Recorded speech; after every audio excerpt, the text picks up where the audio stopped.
Stephen Hawking was the living proof that one can defy the odds and perhaps even the laws of nature if the will is sufficiently strong.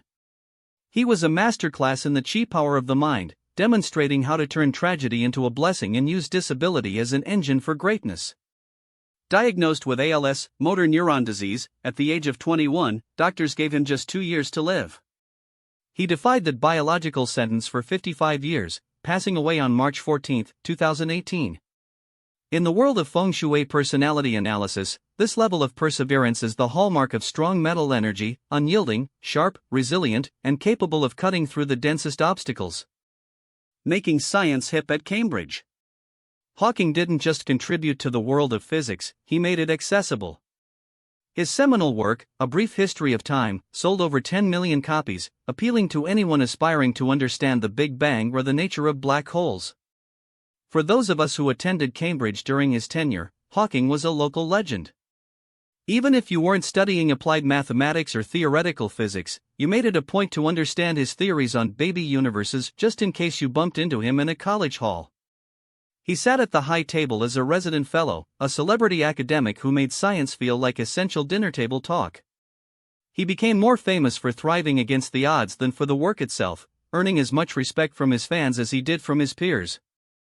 On spiritualism, God, and the Dharma of physics. Hawking was famously an atheist, arguing that science made the concept of a creator unnecessary. He believed the laws of physics could explain the universe without divine intervention. Yet, his work on the origins of time and the nature of emptiness mirrors high-level spiritual concepts found in Buddhist philosophy. Through his involvement with the Vatican's Pontifical Academy of Sciences, Hawking fostered a unique interaction between faith and science. He concluded that scientists do not create the world, they learn about it and attempt to imitate its laws. While he searched for a theory of everything, he acknowledged that some truths are difficult to observe. The feng shui of the unseen. There is a fascinating parallel between Hawking's theoretical physics and the practice of feng shui. Both deal with energies that cannot be seen and, by most, cannot be felt, yet they profoundly impact our lives.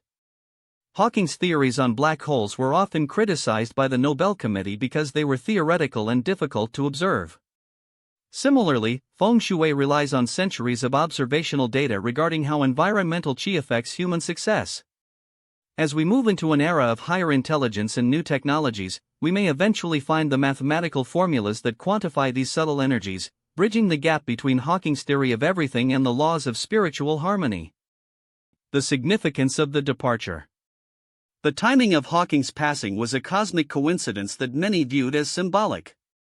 Pi Day, he died on March 14, or 3.14, the mathematical constant that defines the circle, further cementing his link to the fabric of the universe.